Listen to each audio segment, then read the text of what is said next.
evening, and I call this session of the work session of the June 27th, 2024 meeting to order.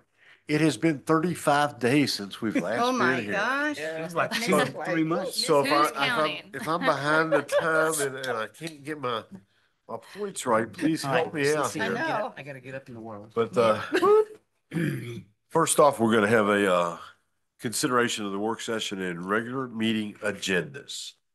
Mr. Mayor, Councilor Robertson. I move to approve the work session and the regular meeting agendas as presented. Very good. Motion has been made. Is there a second? Second. Second by Vice Mayor Darby. Mr. Kester, please call the roll. Miss Edwards, Aye. Mr. Arrowood, Aye. Miss Woods, Aye. Mr. Robertson, Aye. Vice Mayor Darby, Aye. Mayor Claffey. Aye. Motion carries. And I want to point out that Councilor Campbell will not be joining us tonight. He called me yesterday morning and he is at Camp Shenandoah, and he called me about 9 o'clock and he said it was already hot out there. Oh, Lord. And With I the said- Boy Scouts. He's with the Boy Scouts, I told so him that brings he's back out a there lot of doing memories. Oh. vacation duty, so more power to him. We wish him well. So, the first item on our regular meeting is a presentation by Mary Baldwin University. I see we have some distinguished guests out here tonight. We do. We have Dr. Jeffrey Stein, who's been president Mary Baldwin for a year now, I think, or Has it almost been a that year. long? It has not been a year. Let's not jump Hasn't ahead. been a year. We're a couple days away from a right, year. a couple- Yeah. It's So, close. yeah, but thank you for coming tonight. You bet. Thank you very much Welcome. for the invitation. I want to start by saying thank you for your service, most definitely, which impacts every one of our students, faculty, staff, and alumni. But in trade for the invitation, I'd like to invite all of you, and certainly the staff members of the city. We have a big event coming up next October. We held off on doing a presidential inauguration for the university this year, and on October 18th on campus, we'd like to host all of you, as we'll be hosting lots of delegates from around the country, but certainly lots of alumni. So we'll have a few hundred folks on campus and would love to have a delegation from the city of Staunton. So you are formally invited. Looking forward to it. It's already on my calendar. All right, good. That's what I like to hear. So I did come to Mary Baldwin a little over 11 months ago because some of you have heard me say higher education changed the trajectory of my family's life. My grandparents fled Europe. They were fleeing and were refugees of the Holocaust and the Russian pogroms. And my parents were first-generation college students. And here I stand before you with this opportunity to speak to you as a university president. And I came here not only because my wife and I fell in love with Staunton, but because we saw that Mary Baldwin University was doing really important work to change the lives and trajectories of students and their families. That's the whole reason that I'm here. I want to tell you about a few things tonight. Maybe they'll fit in 3 buckets. One is about your hometown university. I want to share a little bit of information about Mary Baldwin. I might quiz you a little bit. And then I want to tell you where we're going in the future. So my main point here is we are your hometown university. And if anyone ever asks you, what is your hometown university? I hope that you are immediately remembering you only have one, and it's Mary Baldwin. And because it's your hometown university, I want to remind you that our fates are tied up together. And even as a very new president, I see that as Mary Baldwin goes, so goes Staunton, right? Our past, our present, our future are interwoven, and there's no getting away from that, and we have no desire to get away from that. Now, sometimes you may not think we're a very good partner. I want to hear about that. We want that feedback. We want to think about how we can partner better in the future. But because we are your hometown university, and Steve's heard me say this recently, I want to ask you what you know about Mary Baldwin University, because you know some things, right? When you get asked that question, what do you think of? What's important to know about Mary Baldwin? Well, we're in Staunton. Good. Next. Yes, Alice. Oh, okay. One time it was all. That's right. We started girls. in 1842, opening the doors for women to study, right? Women, yeah. You bet. College. Wasn't Has- it Augusta Female Seminary? Augusta Female Seminary. A Presbyterian now has sponsored church or school. a men's baseball team. We have men's baseball, basketball, soccer, cross country, and track. You bet. Go ahead, It's tell We my us. went alma co-ed mater. in 2017. Yeah, and Steve was about to say yes. After Tell 3 us about years your of a men's basketball. basketball team, the team won the USA I think South. it's my alma mater. So It is. So you that go. is a good thing to think. Yeah. How many students do we have? Hmm, Right. 1800. 1800. About 1,800. Oh, Now, where are those students? everywhere. Oh, Yeah, yeah. you have an adult degree online, some- program, yeah. so. Our adult I degree imagine program they really, are. think of Yeah. this. Not only did we open the door to women in 1842, we were one of the first institutions to really focus on adults in the 1970s. And now that is online. So some of our students are everywhere, Mhm. right? But still, online students tend to go to universities in their home state. So many of them are from Virginia. We're also in Fishersville, right?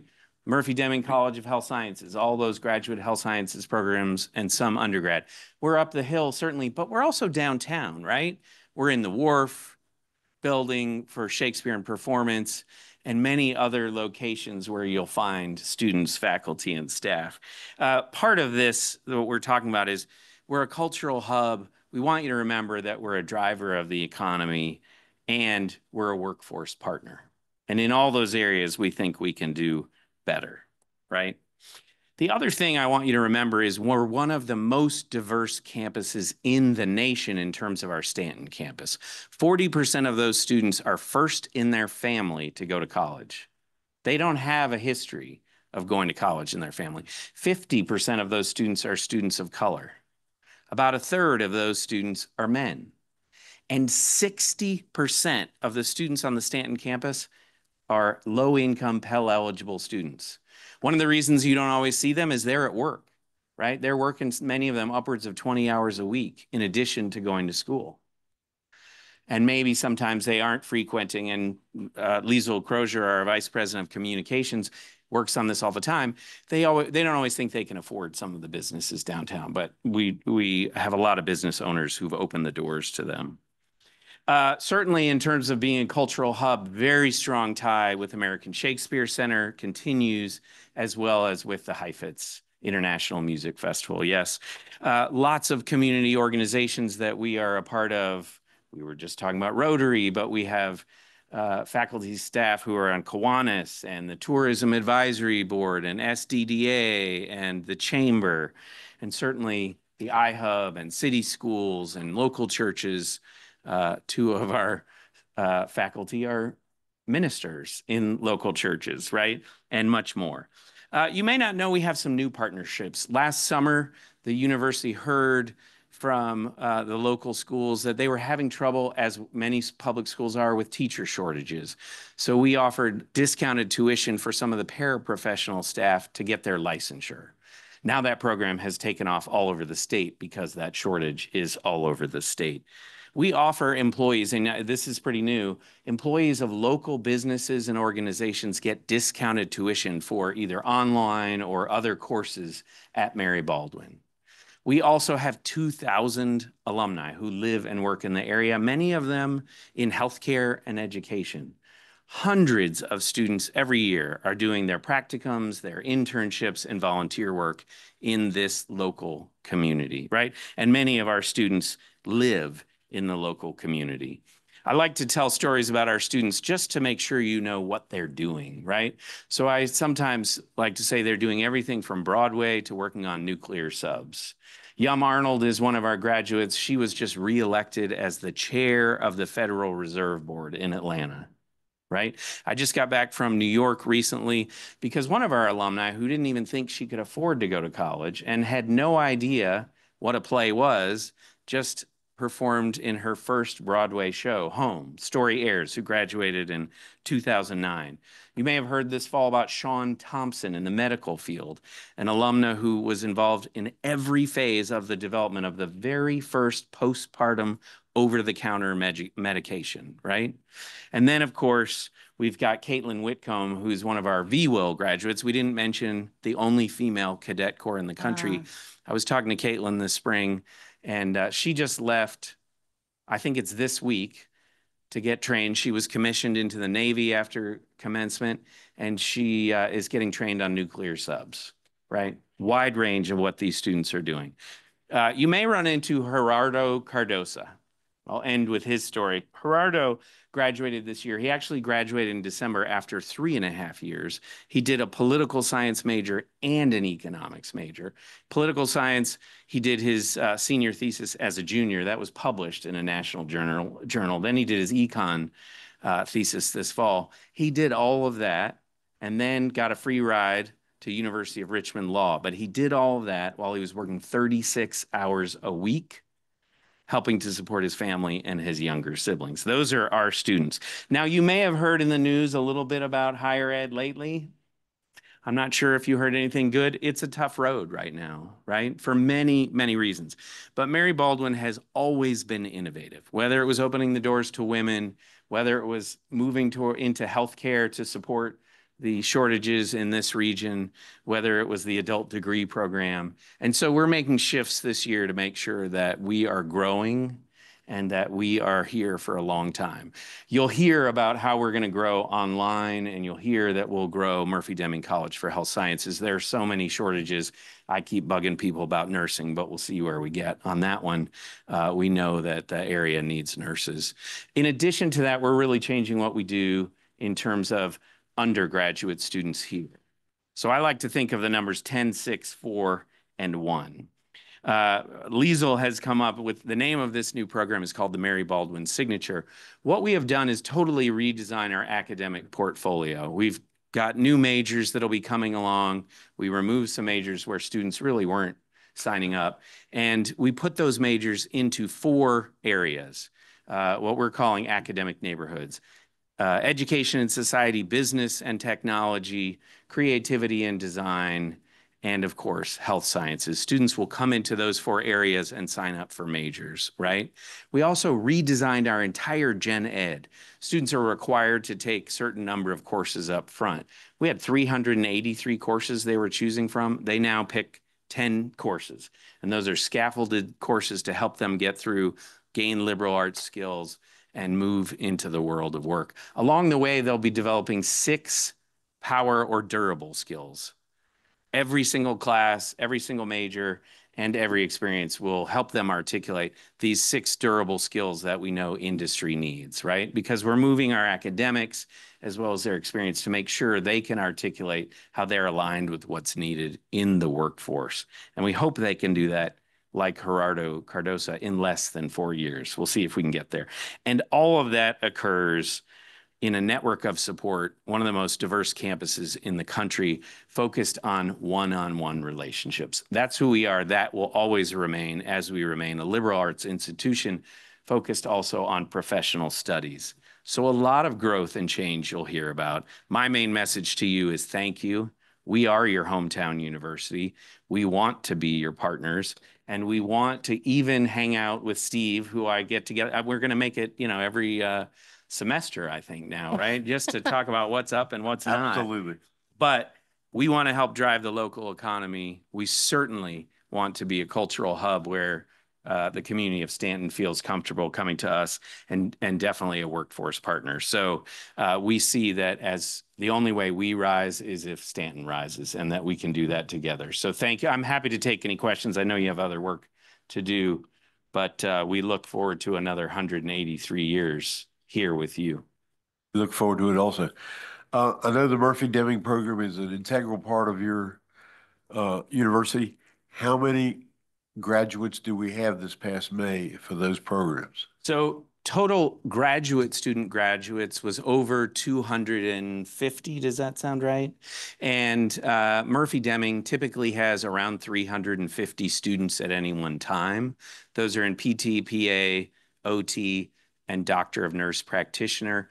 There are some other nursing programs, but you will see an MSN program coming forward. We're hoping, because of the clinical mental health issues here, we've been talking about how do we move into a clinical mental health program as well as an MSW. So that was a way of avoiding the exact number, because I don't know, but because you asked, I'll find out. Very well. Yes. I'm just curious, do in the Murphy Deming complex, do you have any, this would be considered higher education, but do you have a program for pharmacy techs? We do Because not. there's a That's a good one. big need Yes, for there pharmacy is. techs right now. And just in that vein, we have enough space there to add more buildings, and we're going to sign you up, Mark, as one of the first donors. But we have room. Get out that checkbook, Thought buddy. that means, yeah. We have packed Very that generous. building full, right? So now we'll need to figure out how do we grow from there. And we even have land, there was talk in years past about putting up apartments for students and residents. And could you put retail there that would help support the area? So there's a lot of possibilities out there as well. Dr. Stein, when we had talked before, you had mentioned, and I had heard at the hub, the presentation that a young man did, and I'm sorry, I can't remember his name, but part of your university that it's an office that connects students to businesses, Yeah. nonprofits, local government for internships. Yes. So the McCree Center is our career services. Okay. Has a staff of 5 or 6, and their whole job is to help students figure out what are the areas where I might be interested, how do I prepare my resume, how do I prepare for interviews, internships, and jobs. And we had 2 career fairs this spring where packed the house with employers. I think it was 40 or 50 a day. And I will tell you, I was surprised. I've been to a lot of career fairs in my life. The employers were really excited because they wanted to get at these students, and they're looking to find students who are coming from these backgrounds, who don't have all the resources in the world, right? And who bring a broad range of diversity. So we need to do a better job of that from day one with our students, and also build those pipelines. The university where I came from used to have a program where we would have internships staying locally every summer. And then, there were all these organizations, those that could afford interns and those that couldn't, who were involved, and that would help them as well. But it helped students want to stay after graduation. Very good. So maybe what you didn't mention, these interns now get income for interning instead of being volunteer. I mean, helping them with their, end of. Right. The best Here, internships but- for students are those that are paid. For many years in higher ed, students couldn't find internships that were paid. The market has changed some. The challenge for our students is they won't always choose the internship that's best for their career because they can't afford it if it's not paid, because they have to work to make money for Right. tuition over the summer. So that's where it gets tricky of how do you make it work for the organization? Who could underwrite that perhaps for smaller businesses or organizations, nonprofits? And how do you make sure they get paid, have housing, and also get this great experience and provide work? Yeah. All right. Thank you all. Appreciate it. Thank you. Thank Keep us you. posted. We will. Thanks for coming tonight. and Thank you updating so us. much. All right. Next is an update on the comprehensive plan review and process. Ms. Berger. Thank you, Mayor Claffey. Rodney Rhodes, our Director of Community Development, is going to walk through this with us. Rodney. Welcome. Good evening. Good evening. Good evening, Mayor Claffey, City Council members. It's a pleasure to be here with you. We haven't this heard that in evening. a long time. I thank you for this opportunity. I'd like to give a little bit of background on the comprehensive plan. I'd like to start off with why is it important? And it's important because it provides guidance to the city's future land use, transportation improvements, capital investments. And as many of you heard at this morning's housing summit, it is important to include in your comprehensive plan your housing goals, objectives, and actions to address your future housing needs. Under land use, this provides guidance for rezonings, for new zoning districts, for amendments to the zoning ordinance to help development. The mayor and I discussed a potential parking amendment in our zoning ordinance this morning. So those type of things should come out of your comprehensive plan. Under transportation, it should provide guidance for all means of transportation, including transit, bicycle, and pedestrian. The City Council approved funding of $100,000 on January the 25th of this year. It's my understanding that was amendment number 2 and carryover funds from the budget. And I presented an overview of the comprehensive plan and my proposed process to update it at your February meeting, the meeting right after you authorized the funds. But there's been several changes in this process since we last spoke, and I think it's a good opportunity to get you up to speed, up to date. And there's been several things that have changed from what I initially thought a year ago when I requested these funds. I thought that this would be a minor update, kind of a dusting off of the comprehensive plan that we currently have. I thought it would be prepared with the Planning District Commission as the past 6 comprehensive plans have been done. And also thought we would follow a similar pattern as far as the creation of a Citizens Advisory Committee that would work on this comprehensive plan. Changes to all 3 of those have occurred over the past few months. We are now looking at a completely new comprehensive plan. Staunton is a unique city, and it is deserving of a top-notch comprehensive plan, not just something off the shelf, something generic. We went out to the PDC to get a proposal from them to help us update the comprehensive plan. However, this was different than what I discussed with them a year ago. It wasn't a simple update. Now we're looking at a rewrite, a redo. And they gave us a proposal to do parts of the current plan. However, I determined that we could do it more effectively, more efficiently, and more costly, actually, by using a consultant. Now, normally when you use a consultant, you have to put out a request for proposals, which is several months long process. And then you interview these consultants, and then you select one, and then you enter into contracts. However, working with the city's finance department and the city attorney, we found out that through a cooperative agreement, we were able to negotiate with EPR PC to help us with this update. I'm sure you are familiar with EPR because they're the consultants that worked on the Uniontown plan and are currently working on the West End plan. And due to their current work and past work in the city, they are able to help us update this plan within our budget because they've already done a lot of the work. They're familiar with the city. They've gathered a lot of data on the city, so they're well ahead of any other consultant. I don't believe we could get another private consultant to do this plan for the amount of money we have. And Chief Moyer says, I'm not getting any more money. So, and I would note that we have worked. I would note that we have worked with EPR to prepare a scope of work that we have agreed to.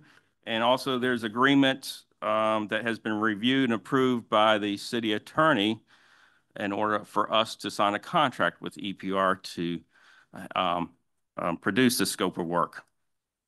And I believe that we could actually get that signed tomorrow. As far as the Citizens Advisory Committee, in the past, the planning director reached out to some people that she knew in the city that would be good on this committee and asked if they would participate. And if they said that they would, those names were then forwarded to the city manager for the city manager to make those appointments. I was involved in the last comprehensive plan update here on day 1 with the city. And I thought maybe a better option would be to utilize the planning commission as this steering committee. It's worked where I've, on other comprehensive plans I've been a part of. However, we came up with a hybrid proposal where it would be the planning commissioners, the liaison from city council to the planning commission, and 5 additional members of this committee. And instead of having the city manager appoint people that staff put before them, we advertise for applicants. So we thought we'd get a much better cross-section of the city by doing that. It's a much fairer process. And we ended up with 15 applicants for 5 positions. And the Planning Commission's nominating committee interviewed each and every one of them. Over the course of 3 weeks, we advertised for 6 weeks on the city website. And Josh, put it out there on social media to get people to apply. It was very successful. We were very impressed with not just the quantity of the applicants, but the quality of the applicants. And last week, the Planning Commission appointed 5 members to this committee, and they're ready to start work in July, have monthly meetings. We haven't picked the date and time yet, but probably be doing that in the next week or so. This update process will include at least 3 public workshops and an online survey. It was brought to my attention that we only had 1 public workshop with our last update.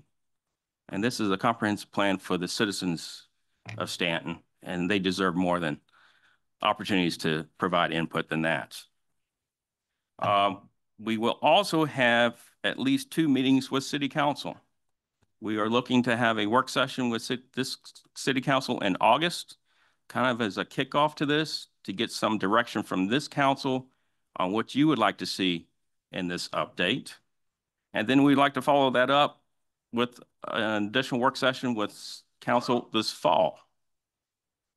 I do have a few initial goals, but I'd like to also hear about City Council's goals at this August meeting. But for me, just off the top of my head, I think we're looking at a much more concise plan. The current plan is over 400 pages. I'd like to see that reduced to a quarter of that. Now, we have a lot of things in the appendix, attachments and whatnot, but the main plan should definitely be under 100 pages.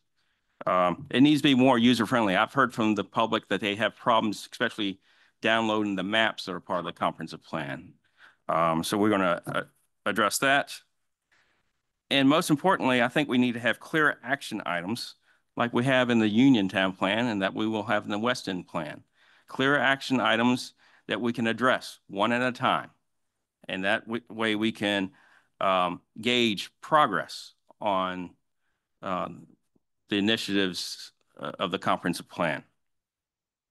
I alluded to the housing portion of the comprehensive plan, and I would note that at your meeting in July, the city's housing planner, Rebecca Joyce, plans to have a presentation for you on a proposal for the city to develop its first local housing strategy. And this will be a concise document with the goal of developing short-term, straightforward projects that can be implemented on a quicker time frame and long-term, complex projects that may require a variety of partners and resources to implement. And this housing strategy will be part of this comprehensive plan. I'd be glad to take any questions you have at this time. Members of council.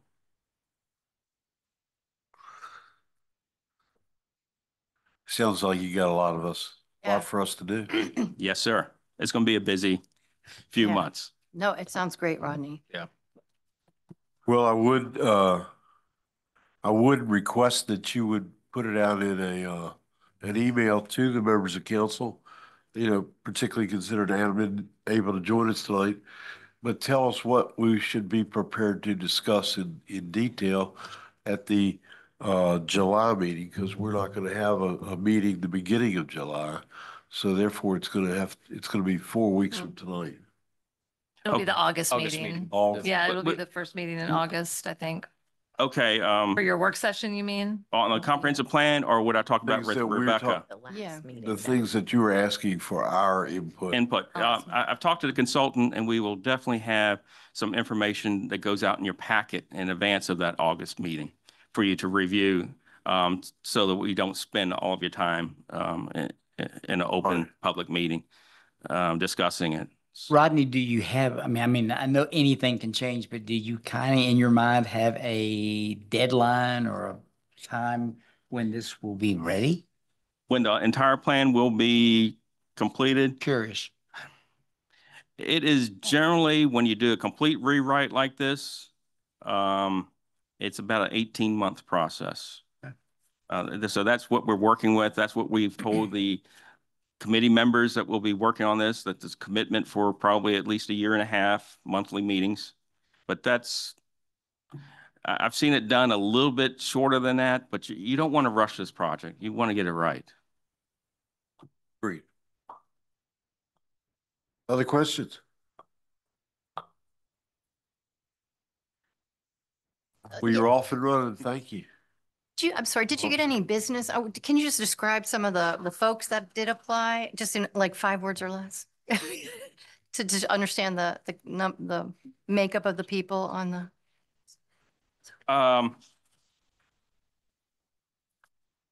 business people, professional planners. Do you want the actual names? No, that's okay. No, I have that in front of I'll me. talk later on. But we did try to get a I should have cross asked section. 5 minutes. Good, yeah. You know, we have some with a planning background. We have some that are retirees, but they're not all retirees. We have some with a military background. We have some people that have been here for decades, and we also have some people that have been here less than 3 or 4 years. So that's what the committee was looking for, the nominating committee. They were looking, for men and women. I wish we had some applicants of minorities. We did not, but it's a good mixture of some that have businesses, own businesses, others that are retired, and some that work in public service. Good. We look Thank forward you. to hearing the list. Yeah, thank you Yeah. very much. Thank you. Brian. Thank you. Thank you, Rodney. All right, next item is a closed meeting for legal consultation regarding a contract for economic and community development services involving the expenditure of public funds. Would someone please read the motion? Mayor Claffey, Yes. I Councilman move Woods. to enter a closed meeting for consultation with legal counsel for the provision of legal advice concerning a public contract involving the expenditure of public funds for economic and community development services pursuant to Virginia Code Section 2.2-3711 AB. Thank you very much. The motion has been made. Is there a second? Second. Second by Vice Mayor Darby. Mr. Kesker, please call the roll. Mr. Robertson, Aye. Miss Edwards, Aye. Mr. Arrowood, Aye. Miss Woods, Aye. Vice Mayor Darby, Aye. Mayor Claffey. Aye. Motion carries. And we will be adjourned. We will be back at 6:59 to come out of closed session. I move that council reconvene in an open meeting and certify to the best of each member's knowledge that only lawfully exempted public business matters were discussed and that only public business matters as identified in the closed meeting motion were heard, discussed, or considered in the meeting. Thank you, Vice Mayor Darby. There's a motion. Is there a second? I'll second. Second by Councilor Robertson. Mr. Kesker. Mr. Arrowood, Aye. Miss Woods, Aye. Mr. Robertson, Aye. Miss Edwards, Aye. Vice Mayor Darby, Aye. Mayor Claffey. Aye. Motion carries. Thank you. And now, I apologize for being late. We had a closed session that ran a little bit over, but let me start the regular meeting tonight. And if everyone would please join me for the Pledge of Allegiance. I pledge allegiance to the flag of the United States of America and to the republic for which it stands, one nation, under God, indivisible, with liberty and justice for all. Thank you. And tonight's invocation moment of silence is going to be brought to us by Councilor Edwards. Thank you, Mayor Claffey. I'm going to do something a little bit different tonight, but this is our last meeting before the 4th of July holiday. And so I just want to bring that up and wish everybody a wonderful 4th of July holiday. I just want everybody to remember to please be safe, drink plenty of water, enjoy your family and friends, but don't put yourself in danger by fireworks and all of that. And please come see us in the parade, the 4th of July parade. City Council will be in that together. And I just want everyone to remember how fortunate we are as citizens of this fantastic country. it means a lot to me as a teacher of English as a second language to adults who come here from war-torn countries, countries that suffer from terrible oppression and war and famine and other things, and they come here as the land of opportunity. And I hear these stories every day, and they say how absolutely lucky they are that they are here, and I feel that way about myself. And so on 4th of July, we celebrate those things, and I hope we all remember those things. So thank you. Thank you. That was wonderful. All right, next item on the agenda is a proclamation for Stroke Smart Staunton. And I have a wonderful proclamation, but I'm going to ask several members of our audience to stand, please, and come up here by the podium. Daniel Lincolns from the Central Shenandoah EMS Regional Director. Amy Markham, the Coordinator of Neurology and Emergency Medicine at Augusta Health. Allison Morocco, the Central Shenandoah Health District Executive Director. And Kim Craig, Staunton Augusta Rescue Squad Executive Director. And there's 5 of you. I was going to say, this is Heather Campbell, who's the Deputy Director at Staunton Augusta Rescue. Welcome, Heather. Thank you. Nice to have you. Nice group. This is the City of Staunton, Virginia proclamation for Stroke Smart Staunton. Whereas 1 in 6 people will have a stroke in their lifetime, making it the leading cause of long-term disability. And whereas timely administration of life-saving treatments is crucial, yet many individuals do not recognize stroke symptoms or understand the urgency of calling 911 immediately.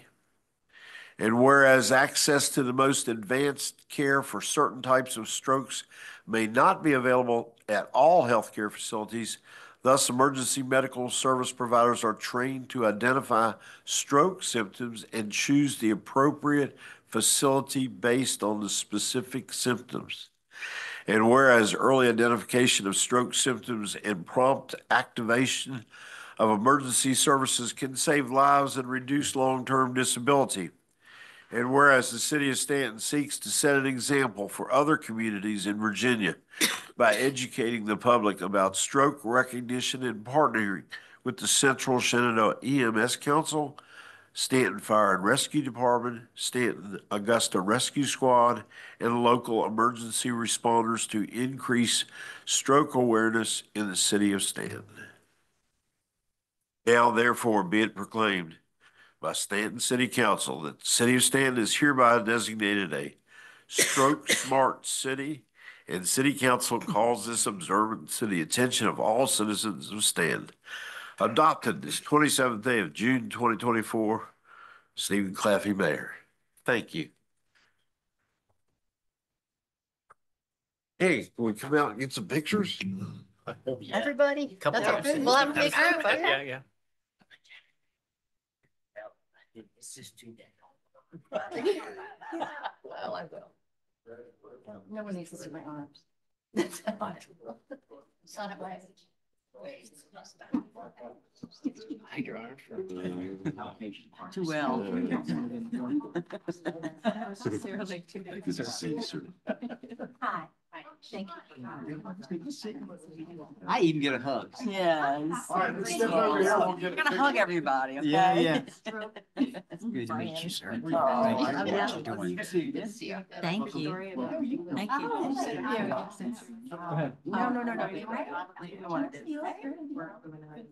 you. Yes. Oh, yeah, yeah, yes, of course. Oh, if you're looking for teachers, okay. Or if I know. Oh, absolutely.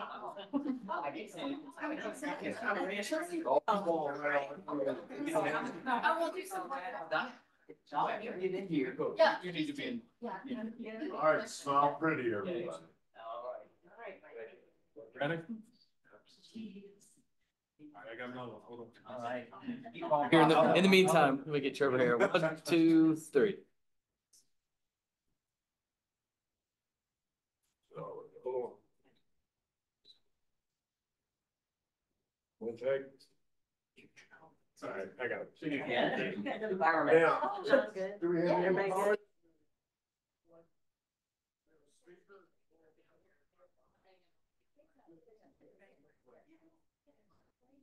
Yours is on live, so I tried to take two, but it's on live. That's fine. We get, somebody else. You're did it. still here. Thank you. No, you haven't left yet, We're right? still looking for a new building if you're interested. Always. Okay. Well, absolutely.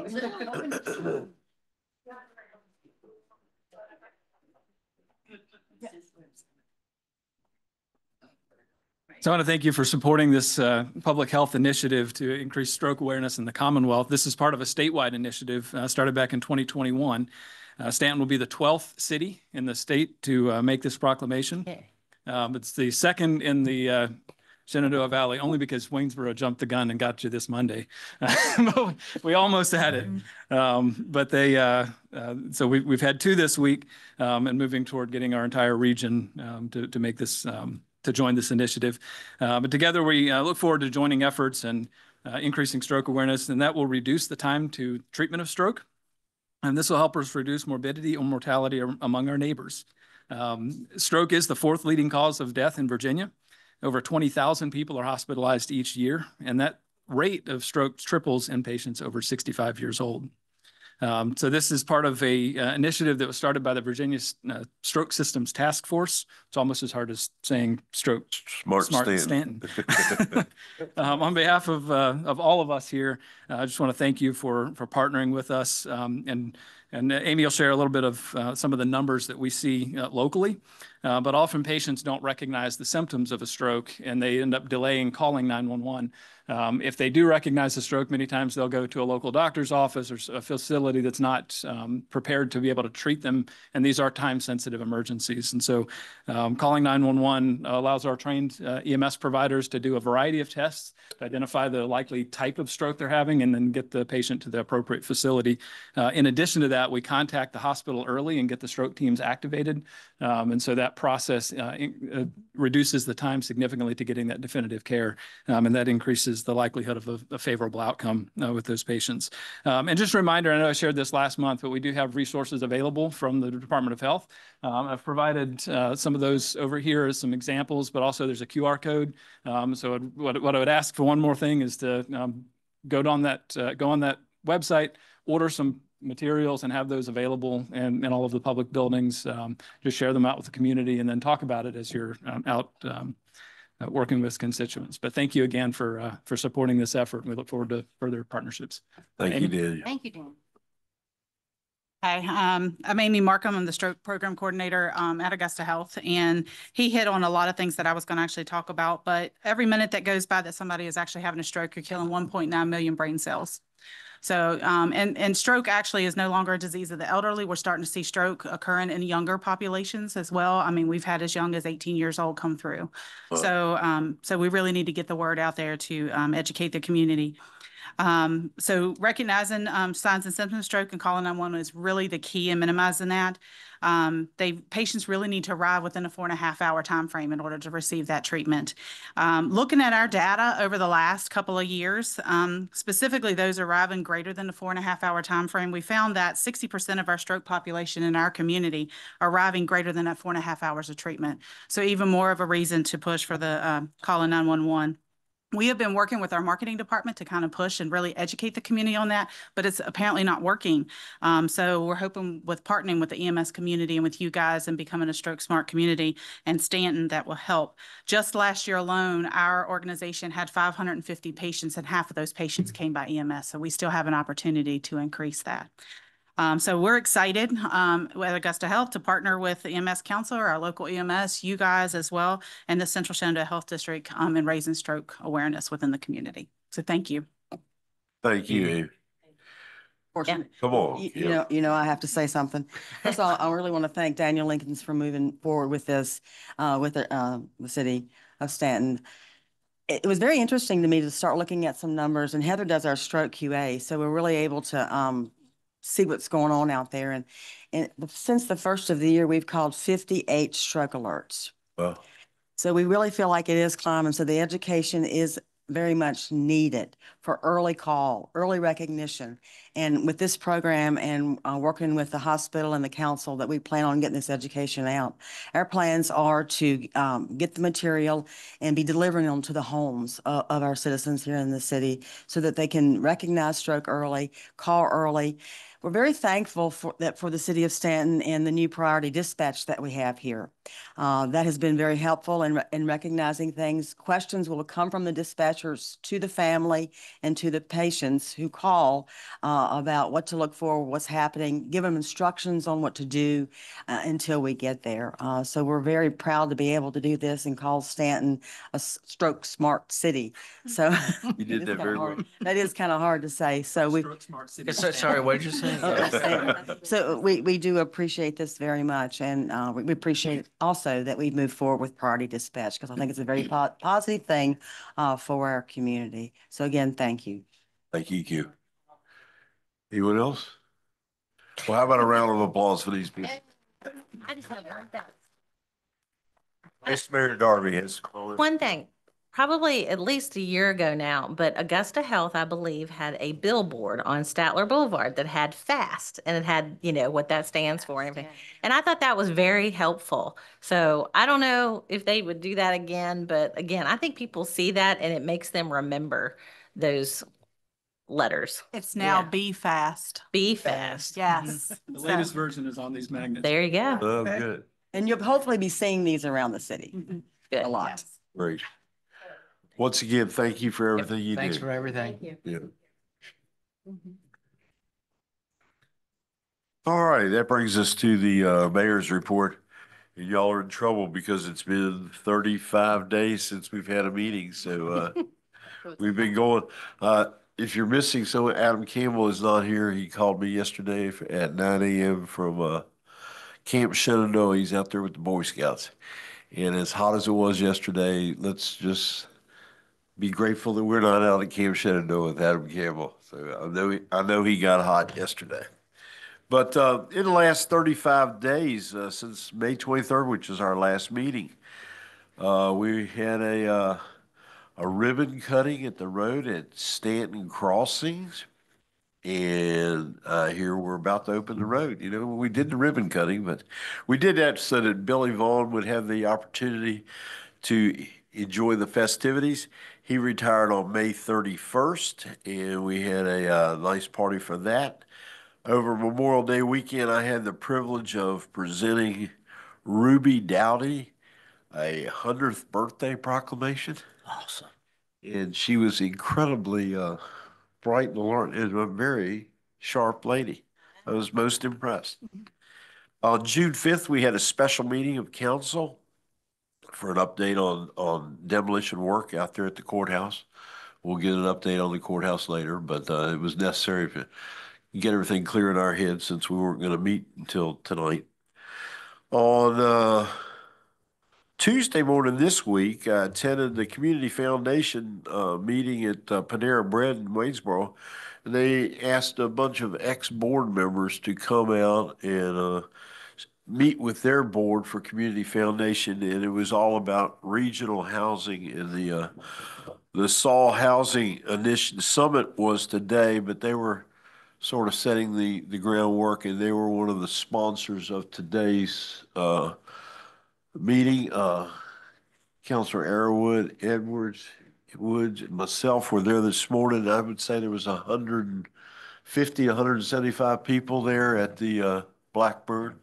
It was very well attended. A lot of regional participation in our housing, and everybody's aware of our housing dilemma, and it's good to see that we have everybody trying to get to the same wavelength. So, you know, we do not need duplication of services. We need help to people. And a lot of times we're paying people's gas bill and get their rent so they don't get evicted, but that's a short-term Band-Aid. And I think today's meeting was more in how can we solve this problem in a more lasting manner. So it was an excellent meeting this morning. I'm glad I was able to attend. And that brings you up to date for the 35 days since our last meeting. Unfortunately, next month you're going to have to go through another 30 some days before we have a meeting again. But let me turn it over to other members of council to update us on what they've been doing for the last 35 days. Well, let's see. The last Thursday there was the street project film. A few of us were, Allison, Michelle, were there as well. It was a really interesting film about walkers and bicyclists coexisting with cars safely in cities. It showed examples of different cities around the world. Copenhagen, I think. What was it, Phoenix? It was the one there for the opposite end of the spectrum, and it was just talking about how we can all safely coexist in the modern city. As I tell my kids, you can have the right of way and still be dead. So it's more important to have just separate areas as well as we can, and for people walking and cars on that, and it just also underscored the important work that our bike ped committee is doing, and as we move forward with that and try to make Stanton a safer place for all modes of transportation. All done. Who's next? I'll go. I just want to say back when you mentioned Memorial Day weekend, the VFW and they had a service at American Legion Hall on Memorial Day. Alice was there too, and it was very nice. It was very well attended, special service. I would urge you, if you are a fan of baseball, to take in a Braves game. I've gone to a baseball game this summer, and it's just a fun thing to do at our park. And then happy birthday, America. 4th of July, upcoming celebration is going to be great. I hope that all the citizens of Staunton take part and enjoy the parade and the Vesper service, and then all the musical performances on the day of the 4th at the park. There's going to be lots of food, lots of vendors, carnival ride for the kids. So it's going to be a great couple of days. So I hope that people will come out and enjoy it. Excellent. Who's next? All right. This may take a while. Okay. As chairman of the nominations committee, we met on June 12th, 2024, and a little bit of change up. We had Alice, myself, and in for Amy, because she was away, Mr. Arrowwood. So he got to sit in and help us with that. So we would like to make the following motion: to appoint Susie Armstrong to the Redevelopment and Housing Authority for a 4-year term beginning July 1st, 2024 and ending June 30th, 2028. To appoint Chandra Mason to the joint IDA of Stafford County and Staunton for a 3-year term beginning July 1st, 2024 and ending June 30th, 2027. To appoint Jim Parenti to the Bicycle and Pedestrian Advisory Committee to fill the unexpired term of Manetta Deaton, ending August 31st, 2025. To appoint Tina Huag to the Lewis Creek Watershed Advisory Committee for a 3-year term beginning July 1st, 2024 and ending June 30th, 2027. To reappoint Sharon Angle to the CSPDC for a 3-year term beginning July 1st, 2024 and ending June 30th, 2027. To reappoint Lou Bowden, Mark Jeter, Jennifer Trappier to the DEI Commission for 1-year terms beginning July 1st, 2024 and ending on June 30th, 2025. to reappoint Sabrina Burris, Anthu Wen, and Susan Venable to the DEI Commission for 2-year terms beginning July 1st, 2024, and ending June 30th, 2026. To reappoint Carter Lively to the Historic Preservation Commission for a 3-year term beginning July 1st, 2024, and ending June 30th, 2027. To reappoint Marnie Sheets to the Landscape Advisory Board for a 3-year term beginning July 1st, 2024, and ending June 30th, 2027.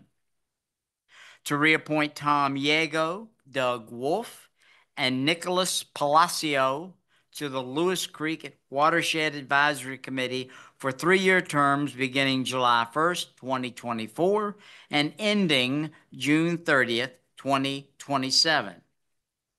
And to reappoint Judith Wigand to the Planning Commission for a 4-year term beginning July 1st, 2024, and ending June 30th, 2028. I rest my case. But I Thank you. also will acclaim some further time after this vote. Okay. Well, thank you very much. And obviously, Vice Mayor Darby knows when to go on vacation. That's what I was thinking. But She knew this was coming up. thank you, Counselor Arowitz, for filling in and helping Counselor Woods do this. Since this is coming out of committee, there is no need for a second. I will ask Mr. Kestrick to proceed to the vote, please. Miss Edwards, Aye. Mr. Robertson, Aye. Miss Woods, Aye. Mr. Arrowood, Aye. Vice Mayor Darby, Aye. Mayor Claffey. Aye. Motion carries. Once again, thanks to the committee for all your hard work on this. And that's a lot. That's the most I've ever recalled. Yeah, I know. Yeah. Yeah. That's very good. Okay. I will return the mic to you. All right. I have one further thing that I would like to say. As you know, and if you've been doing any kind of research at all, you know that the time for signing up for council has passed. I would also like to say, and I'll make it a point right now, and there are some reasons, but I personally, I will not be a candidate for reelection this coming fall. I think most of my council mates know, but I didn't get to this one over here, and I'm sorry for that. In any way, you know, I've had a few health issues come up and still some other ones ongoing, but I would like to say that I'm very proud of what we have accomplished in the last 4.5 years and the last 2.5, I believe it is, with the new council. Like I said many times, I said, I consider this bunch friends. We have managed to, before y'all got here, I know that was some controversy, but we got this wall thing taken care of that was costing the city quite a bit of money. We got the golf course up to date with new carts and that type of thing, and they are doing well.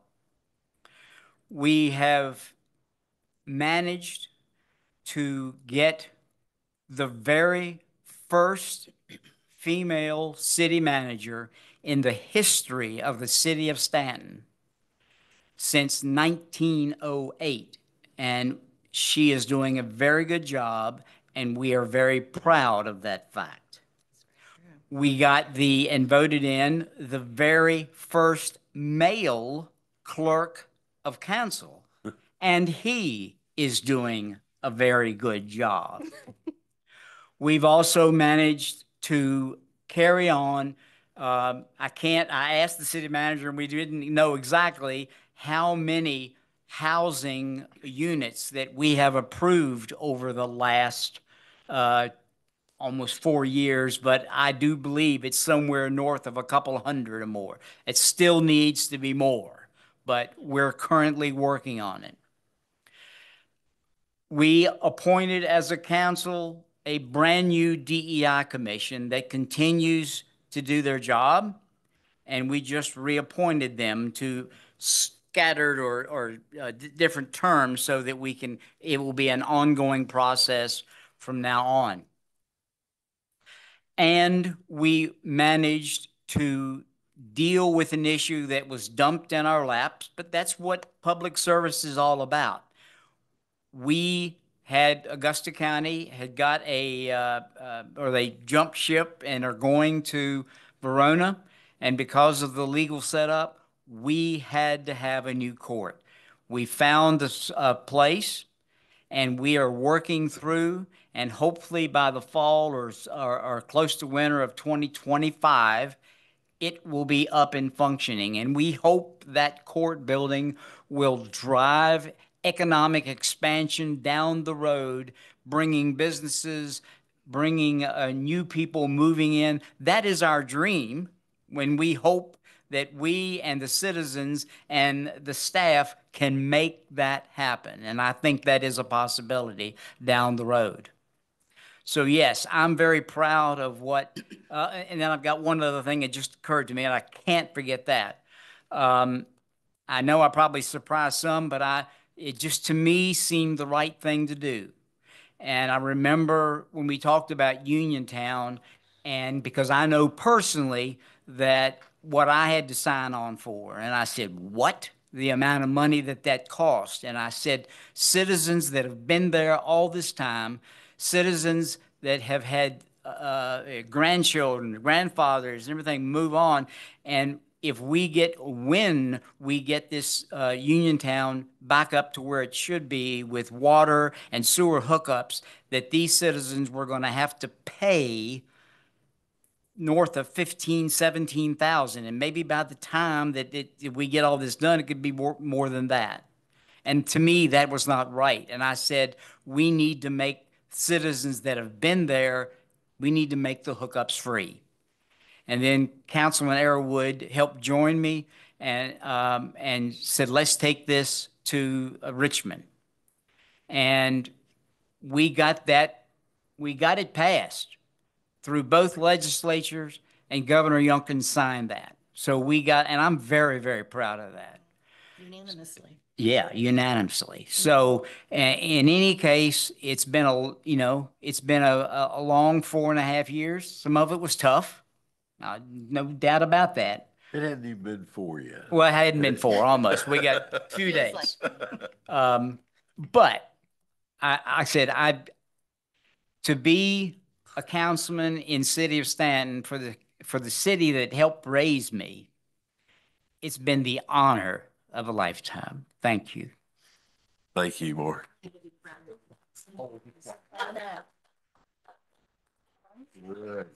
You're my buddy. No. Okay, I have a public announcement. Okay. Oh my God. It's going to be short. This Saturday at 10 o'clock, one of our community members will have a dedication in her honor, Thelma Newman.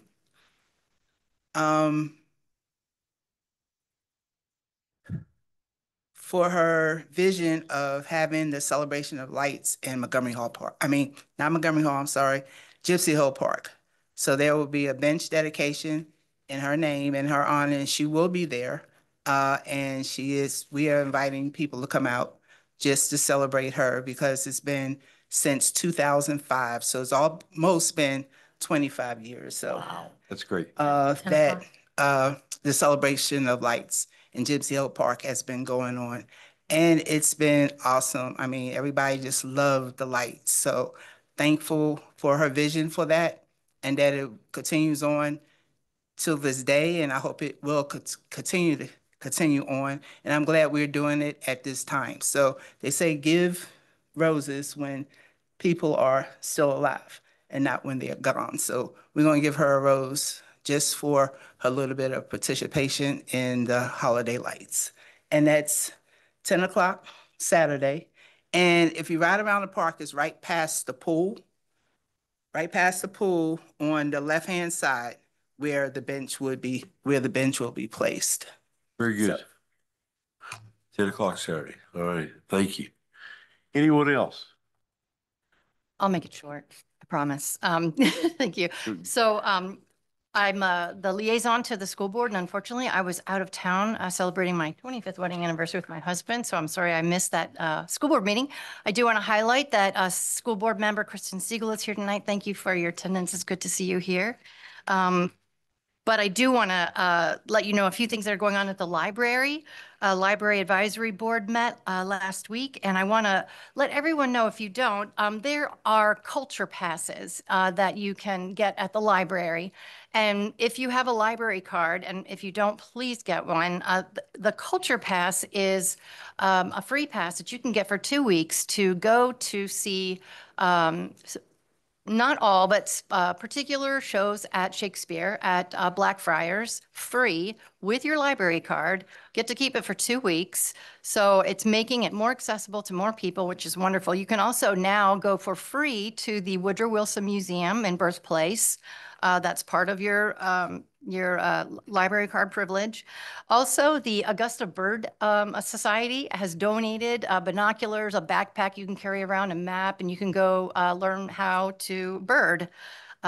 Also, you can go and rent or check out a telescope. You can look at the stars. So many great things. This is called the Library of Things. So our library has become very, very innovative and trying to make it more inclusive and more making Staunton more accessible to more people. So again, if you don't have a card, get one. If you haven't gotten the Culture Pass, get it. We're very, very lucky to have such a great library. And I'll just briefly mention that I visited the VPAS office in Waynesboro today. VPAS is the Virginia Program for Aging Services. It's a 501c3 that serves 6 localities in our area. And this organization provides a suite of services to our senior population. Serves anyone 60 and over. It's not an income-based organization. It simply provides services to anybody over the age of 60.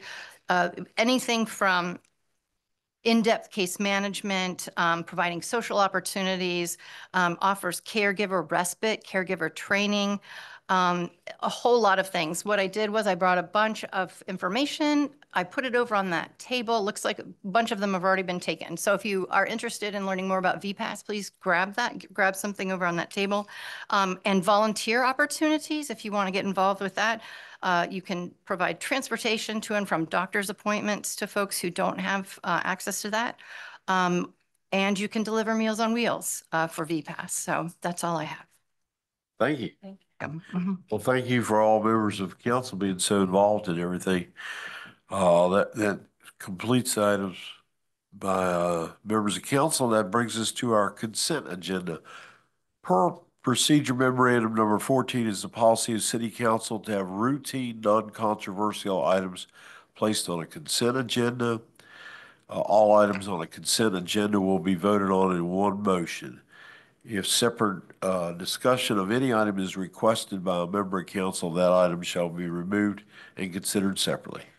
Do any council members desire to remove any item from the consent agenda tonight?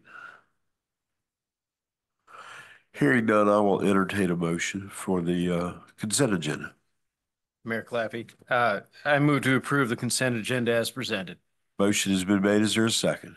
I'll second. Second. Mr. Gesker, please call the roll. Ms. Woods. Aye. Mr. Arrowood. Aye.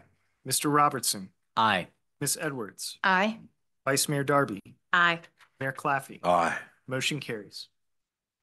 All right, the next item on our agenda is a public hearing and consideration of a request by Liberty Point Behavioral Healthcare LLC for a special use permit at 339 Sharon Lane under the provisions of section 18.30.030-3, uses permitted on review of chapter 18.30 R3, medium density residential district of Title 18 zoning of the Staunton City Code.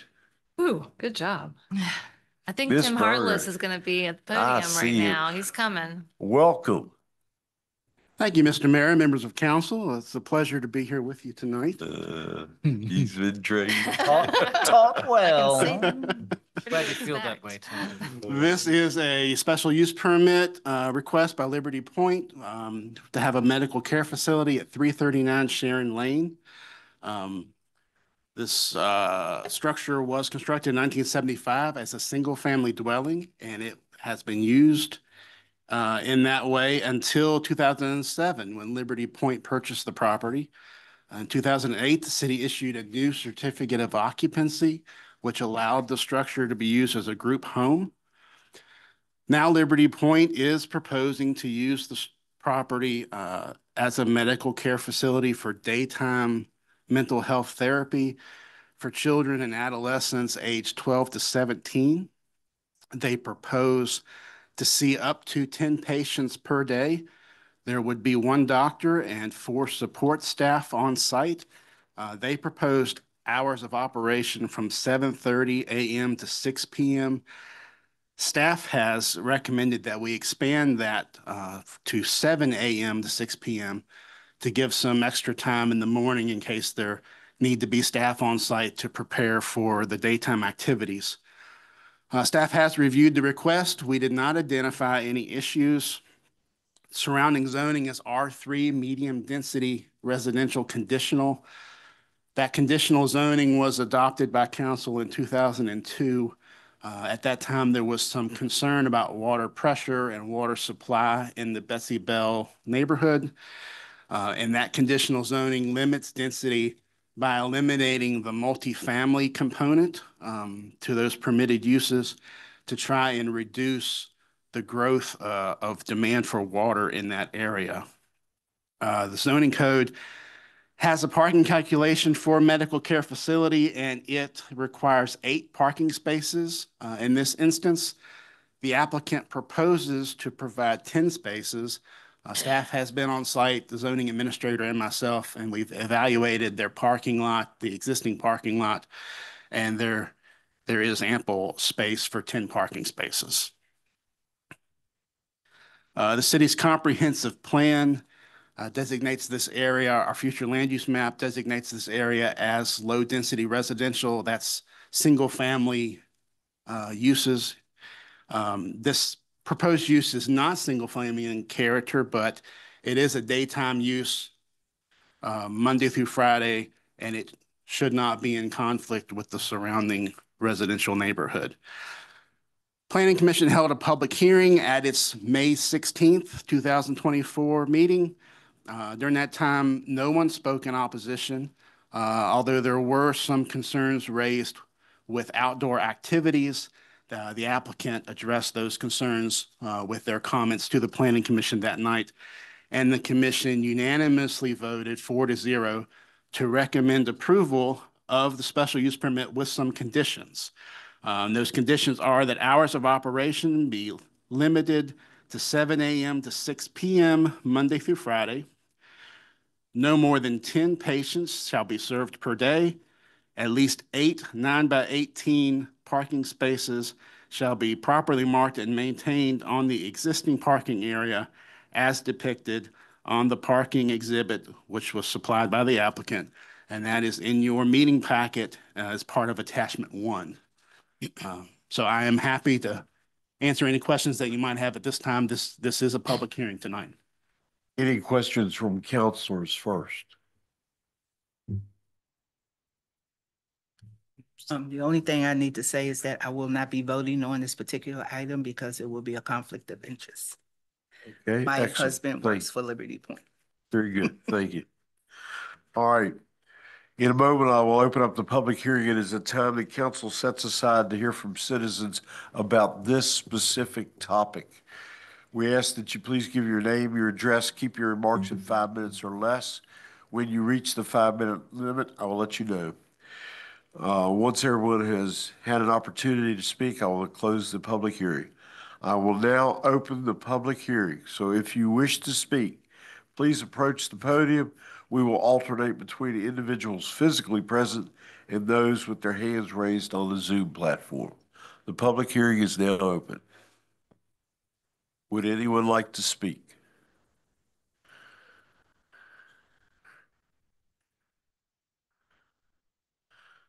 welcome. Thank you. Thank you. I'm Martin Ringstaff, CEO at Liberty Point Behavioral Healthcare. So thank you for entertaining us this evening and for the Planning Commission in May to hear us out. So I just wanted to add that we're very proud. We'll be 20 years in the city of Staunton next year. So right up by Montgomery Hall Park is where we've been. We're very excited. So you're always welcome to come visit. And Ms. Woods visits us often, but we would love to have the rest of you to come visit. But we're excited to bring the PHP program. It's a partial hospitalization program for adolescent boys and girls ages 12 to 17. They will be there just during the day, the normal business hours, and they will go back home. These are kids that are leaving residential treatment or leaving some other type of hospital setting. They will come to us for therapy during the day to acclimate them back into the public school setting or into a day school setting, whichever one is best for their treatment. So it's a short-term stay. They'll be with us 3 weeks to 12 weeks, and then they will move on back home for regular schooling. So it's not a long-term facility like we currently have. As our boys stay with us right now, our boys ages 12 to 17 are with us anywhere from 9 to 12 months. It's nothing like that, nothing of what we do at Liberty Point, but more so a very short program for the area of the Shenandoah Valley. And it's the only program that would be within the entire Shenandoah Valley of this nature. These are very popular out on the East Coast and Richmond all the way up to Fairfax, these types of programs. But currently that program doesn't exist for our teenagers in this area. So it'll be the first of its kind. We're extremely excited to hopefully bring this. By the end of the year, we got to do some renovations and stuff of that nature. But just wanted to say thank you, and we look forward to hopefully partnering for many, many more years with this program as well. And anybody has questions or concerns, I'd be more than happy to address those. Thank you. You're welcome. Thank you very much. Mr. Kester, anybody on phone line? No, sir. I have no one with their hands raised. Would anyone else like to speak on this matter? All right, hearing no one else, I'm going to close the public hearing and I will entertain a motion. Mr. Mayor, Councilor Roberts. I move the city council adopt the resolution and approve the special use permit as recommended by the planning commission. We have a motion. Is there a second? I'll second. Second by Councilor Edwards. Mr. Kester. Mr. Robertson. Aye. Miss Edwards. Aye. Miss Woods. Abstain. Mr. Arrowwood. Aye. Vice Mayor Darby. Aye. Mayor Claffey. Aye. Motion carries. Very good. Thank you. We look forward to it. All right, it brings the next item, consideration of an ordinance authorizing an encroachment in the public right-of-way near the intersection of South Augusta Street and West Beverly Street. Looks like Mr. Blair's going to the It podium. looks like he, Good welcome. when he goes up there with no notes either. So. Yeah, it could be a long one. Yeah. Tell a joke for him? Extemporaneous. So, good evening, Mr. Mayor, members of council. Before you tonight is a proposed encroachment at near the intersection of Beverly Street and Augusta Street. Concerning this encroachment, do you know where the platform that advertises downtown events is on Augusta Street, right next to the bank, to the former bank building? That's in that general vicinity is the proposed encroachment from the Staunton VA 250 committee. And this would in fact be a historical marker signifying that site and explaining in detail that the particular events that occurred at that site. Since this would be in the city sidewalk right of way, the city charter as well as the state code require the council to approve an encroachment in the right of way. That's why this is before you. If the council does tonight approve this encroachment, I believe the Historic Preservation Commission will then consider the matter. And I don't know if Mr. Rhodes or any members of the committee are here and would like to say anything. If you'd like to. If you'd like to. Of the VA 250 or? Yes. Yes. Yes. Come ahead. Great.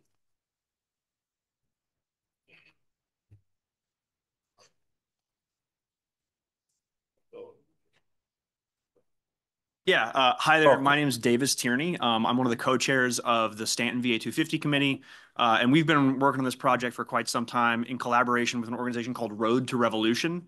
If any of you guys are familiar with the Civil War trails signs around Staunton, this is the same organization. They are now putting together a separate set of trails specific to the American Revolution. I know for me personally and for Sam back there, one of our huge objectives in doing this is to show people in Western Virginia that the revolution is not just about Williamsburg and Yorktown and Jamestown, that all Virginians share part of the revolution and that the revolution happened here in Staunton. So we hope in the selection of the site that we've picked something that is going to be minimally invasive and will help connect Stantonians to history they may not have thought about in the past. So, and I have all kinds of information if anybody has any questions. Are we still online to have this available by September?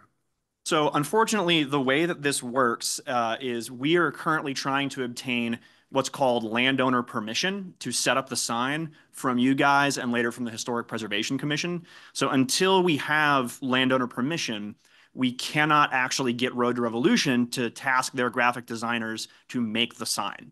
So that's the rub. Because this is taking a little bit longer than I think any of us hoped it would, we don't think we're going to be able to make the September date. But there is a different date going in October that we are considering that could be really nice for a dedication. So when we have everything ironed out, hopefully with your approval and the approval of Historic Preservation, we can set a date for a dedication. Well, good. Anything we can do, we're glad to do. The September date referred to the gathering of the crew that headed out to Point Pleasant for that battle, and that would be the 250 celebrations. Correct. Yeah. So early September will be the 250th anniversary of when the Augusta County Militia mustered at the site we're hoping to set up this marker for the Matthews Ordinary and really the Matthews Complex. It's like a block full of different military industrial stuff that was all producing various and sundry things in the Revolution, acting as a rallying point for all things military in the Valley. Well, thank you for doing what you're doing. A quick question though. So once this is put into place and it's dedicated, is it, whose responsibility is it for upkeep? Road to say- Revolution. Okay. So the program Road to Revolution, I think likely because they want to get people to sign up quick and early before the 250th of the American Revolution kicks off in 2026 in earnest, they are offering to cover that for now. I think if we were putting in an application for this in 2027, they would be a lot less likely to do that because by that time, the hype train has very much arrived. So because we are getting in early on this, they're offering to cover the maintenance fees. So city staff don't even have to install the thing. Road to Revolution staff will come out and do the install. Road to Revolution staff are the ones who are going to do the graphic design, and they're the ones who are going to maintain it. So this is a pretty easy win-win for the city, I feel like. Yeah. Agreed. Thank you for all your work on it. Thank you. Thanks, guys. Thank you. Any other questions? All right. No public hearing. We will entertain a motion. Oh, okay. There's consideration. Advertised. Oh, it was. I'm sorry. Then the title is. just Sorry, wrong. There is it isn't on the copy. that.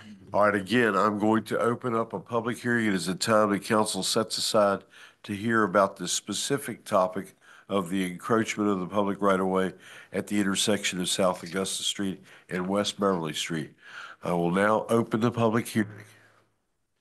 Would anyone like to come to the podium and speak on the matter?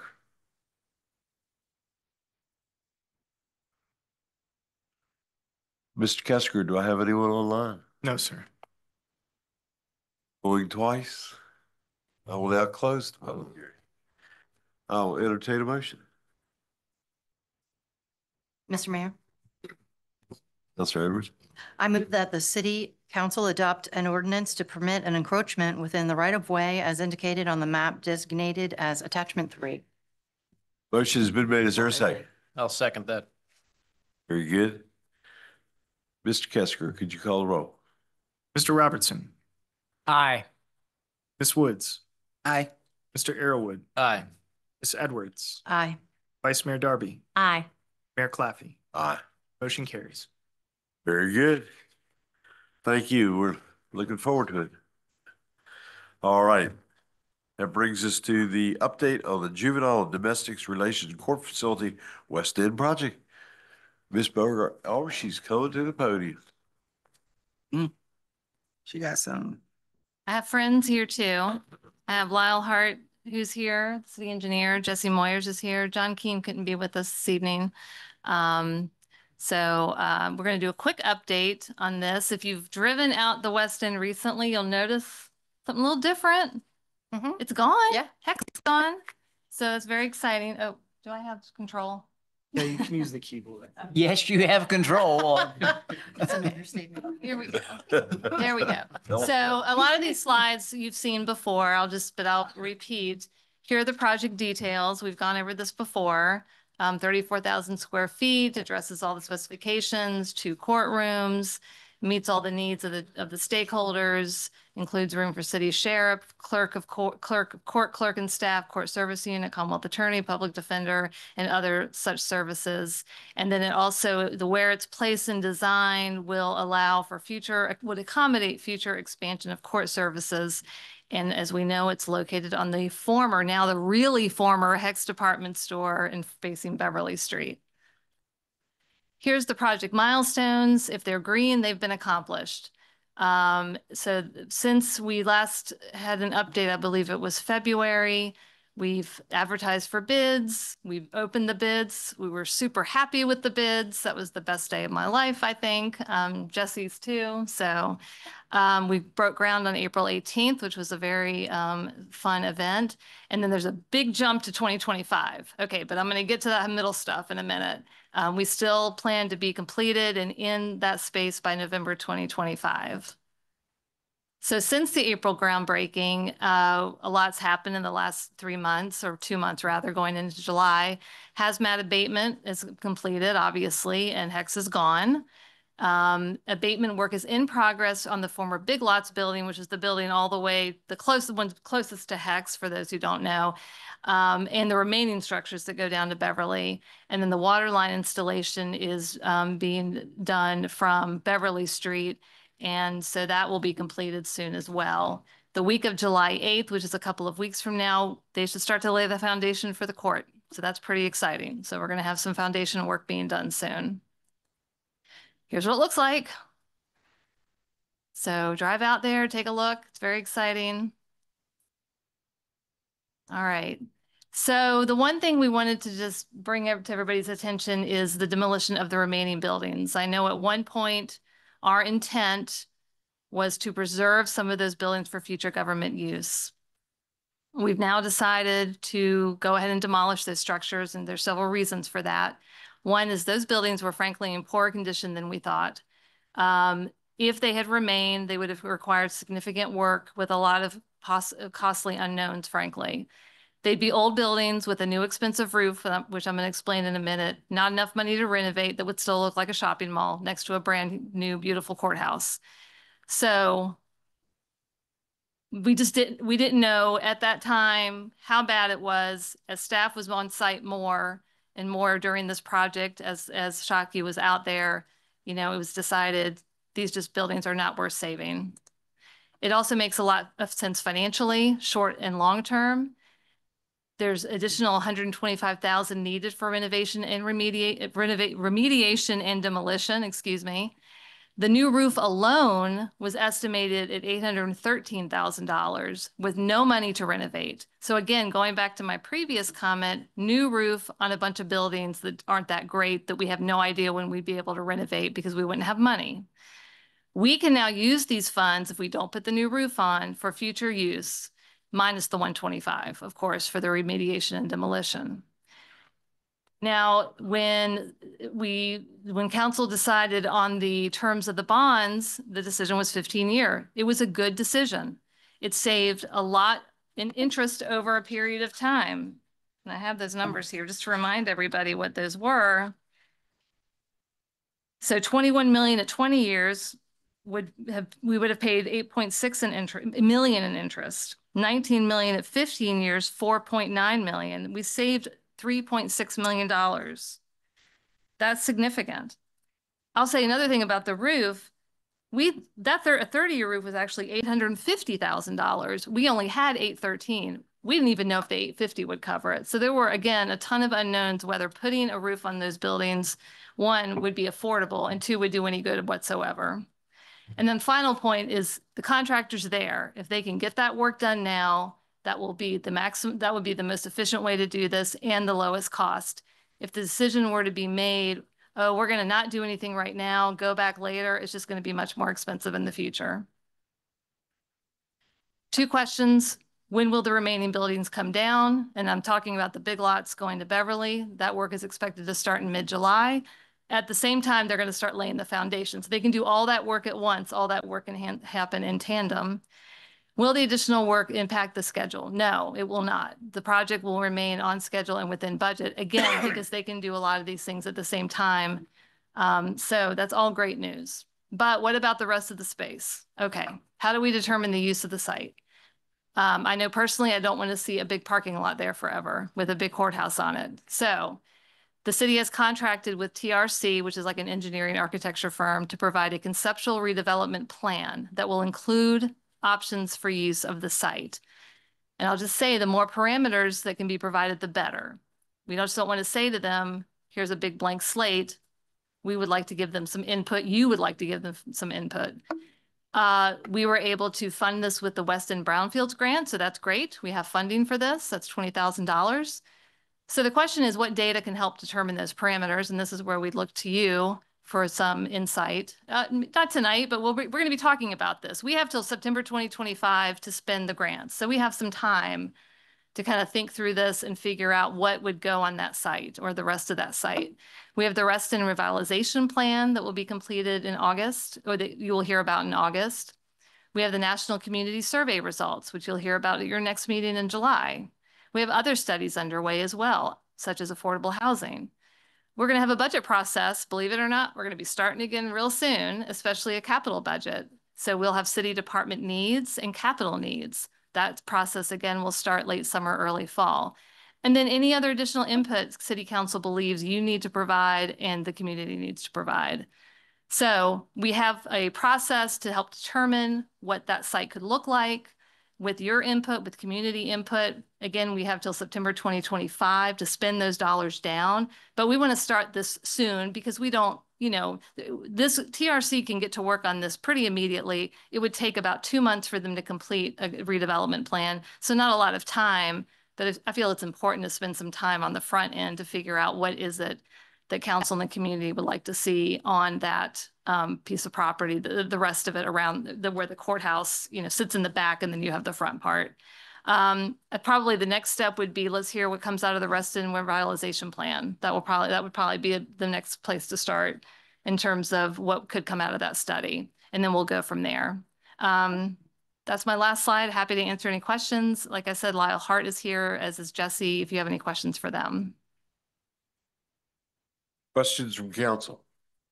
Go ahead. No, I'm just, a lot to take in, yeah.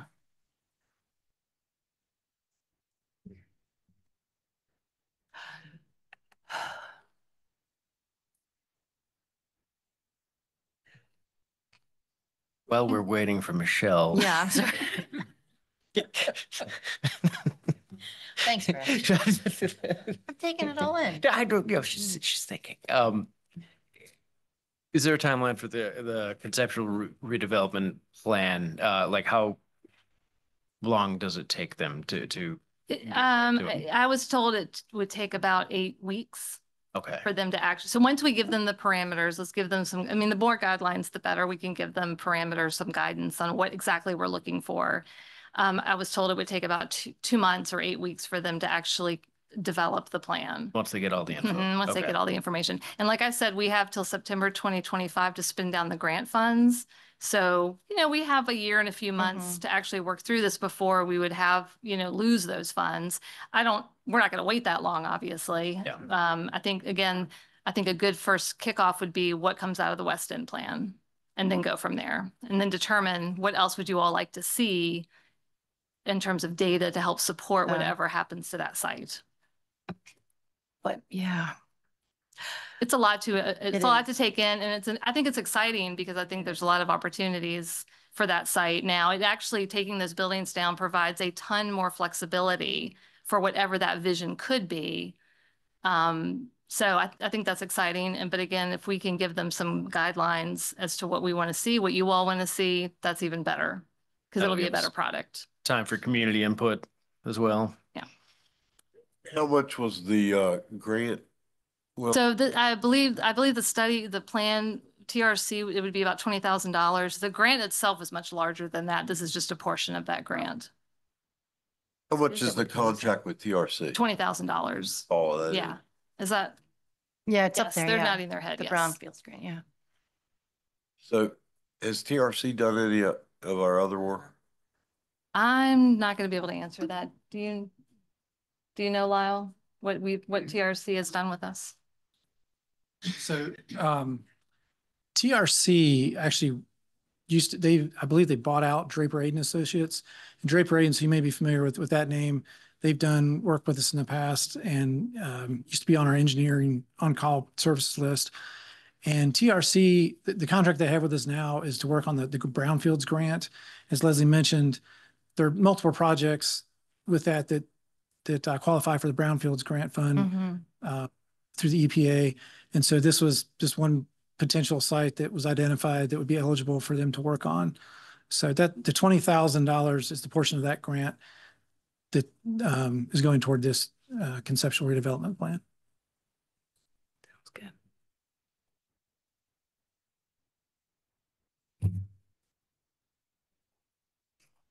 When are we gonna, just wondering when we're gonna be giving input, when others are gonna be giving input? Yeah, when sure. these things are gonna start happening? I think, again, I think I think the next step would be to talk about the West End plan, what comes out of that.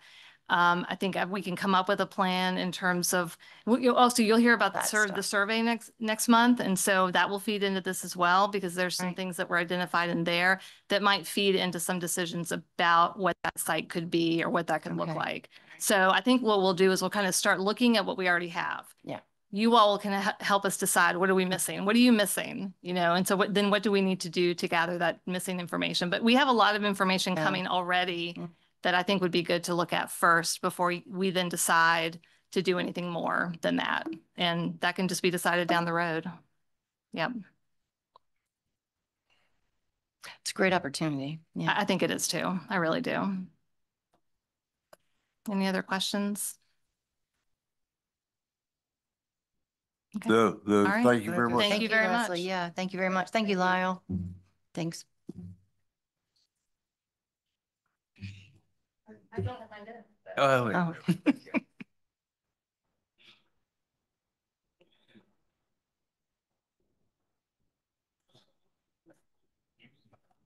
Any proposal there? All right, that brings us to matters for the city manager. She had to come back and get her notes. No, I didn't have my notes in front. All right. Okay, I have a few things to mention. So the city received notification that the Virginia Commission for the Arts has awarded the city a Creative Communities Partnership Grant that starts July 1st. And this grant funds 3 local arts organizations. And the match is in the budget. So you've approved the match essentially as part of the FY25 budget. The 3 organizations are Shannon Arts, the Stonewall Brigade Band, and the Staunton Augusta Arts Center. And again, the local match was included in the 25 budget, so that's good news. The Virginia Department of Transportation's recently adopted 6-year plan includes the city's revenue sharing application to complete the streetscape along Churchville Avenue from Albemarle Avenue to Thornrose, and this is in front of the old Lee High School. That revenue sharing project is scheduled to be funded in fiscal year 27-28. And VDOT, under this program, VDOT will reimburse localities for 50% of eligible costs for projects accepted into the program. So this project will include milling and repaving the street, a new brick sidewalk, moving overhead utilities underground, new street lights, and additional landscaping. So very much similar to the streetscape that we've seen in other areas. So hopefully this application will be approved. It's been included in the capital improvement 5-year plan. And so we will look forward to seeing if that application moves forward.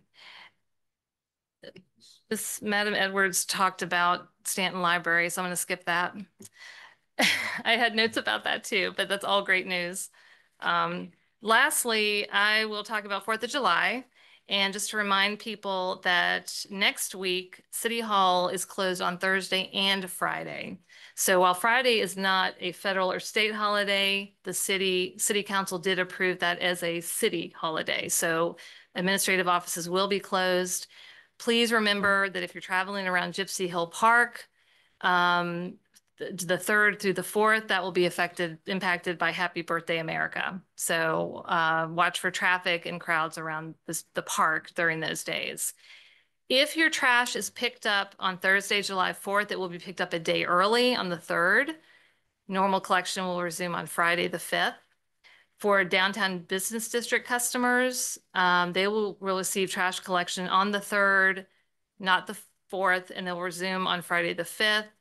Again, and similar with the recycling center, that will be open on Wednesday. It's not usually open on Wednesdays, but it will be open on Wednesday next week, but closed Thursday and Friday. So it will be closed Friday as well. The library will be closed on Thursday and Friday as well. I already mentioned administrative offices. And then Gypsy Hill Park Pool will be closed on July 4th because of Happy Birthday America. The pool at Montgomery Hall Park, however, will be open for regular hours. And that is all I have for this evening. Make sure I understand. Oh, sure. If your trash is picked up on the 5th, Friday, If your trash is picked up on the 4th, a Thursday, it will be picked up a day before on the Wednesday. but Friday would be Friday's normal. normal. Even though this is a holiday for the city, they still Correct. run. They're still going to pick up Friday, but the Okay. recycling center will be closed on that Friday. But Gotcha. let me just double check my notes here. Yeah, trash pickup will resume on Friday, July 5th. So they'll make sure it's picked up on Friday. Correct. Yep. And I know they closed the golf course because of the fireworks on the 4th. Is that open on the 5th?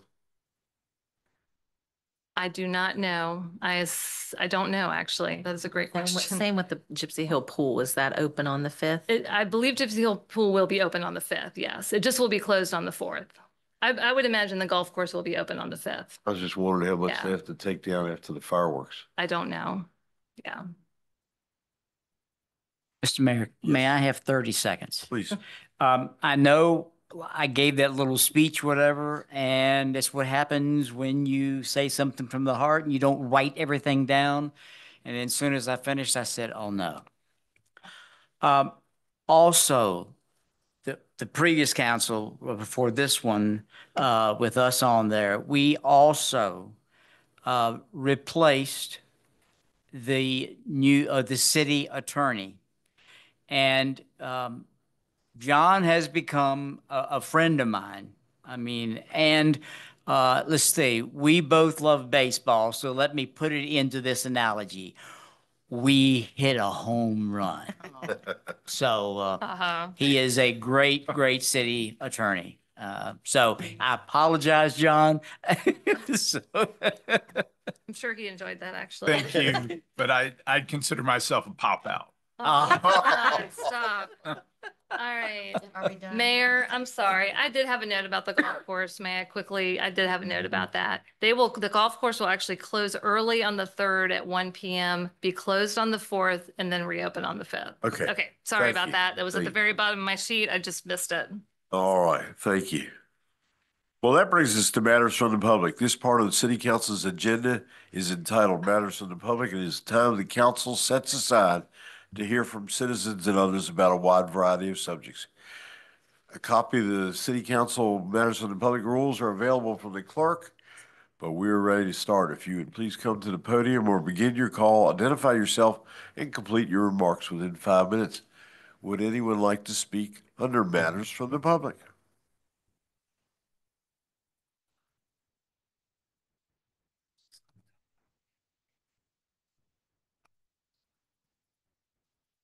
Welcome.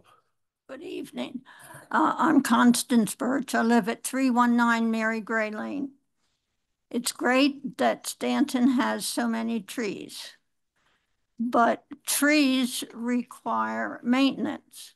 Somebody does a beautiful job with the flowers, but as I've said before, I no longer can drive, although I have friends who take me places, but I walk and I use the bus. And no one is taking care of some of the overgrowth of trees. I'm going to cite two places that are especially bad. The temporary bus depot on Augusta Street. I would think that would have to be the city's responsibility. One of the trees that borders that area is a fruit tree. And I've always heard that you shouldn't plant a fruit tree in your front yard or any place where people are going to walk. Please go up there if any of you have time and look at it. It's a terrible mess. The fruit and the droppings from the tree are not only on the sidewalk, but out into the first lane of the road. The branches are over the sidewalk and the first lane. The branches need to be trimmed and the mess needs to be cleaned up. I was over there one day this week waiting for the bus, and you know, it's been hot. I wanted to be in the shade. The bench there was in the sun, and the only shady spot was under that tree. There are a lot of places in the city where shrubbery is overgrown and comes out onto the sidewalk or restricts the view at corners. It's probably the responsibility of whoever owns the land along the sidewalk, but nobody's enforcing it. Another place that I often have to walk is Greenville Avenue along CVS properties. CVS is in sort of a triangle between Barter Brook and Greenville Avenue. And some of their shrubbery has grown through the fence and across the sidewalk. Between CVS property, or I don't know if it's on CVS property or going south, the next property would be the $1.25 sign store. And there's been a long-standing dump there, and it shows, depending on how much growth there is, bottles and just trash. And I called the city and asked who took, I didn't know what to call it. I don't know what department that is, but taking care of the streets. I referred to someone who wasn't in his office, of course, and left a message, but he hasn't called me back. So I'm bringing it to council, because we used to have a truck that went around that had brushes on it that cleaned the street. I can't remember if I've ever seen that since COVID. I don't know whose department that is, or if It's still out. It still does? Okay, well, it used to come down my street frequently, and it hasn't. That's Mary Gray Lane. So I appreciate council's attention to keeping our beautiful city beautiful and clean. Thank you very much. Thank you for pointing that out. Thank you, Ms. Birch. Anyone else like to speak? Mr. Kester? Yes, sir. We have someone on Zoom. Caller, go ahead, please. Hi, my name is Zach Lewis, 904 Rockaway Street.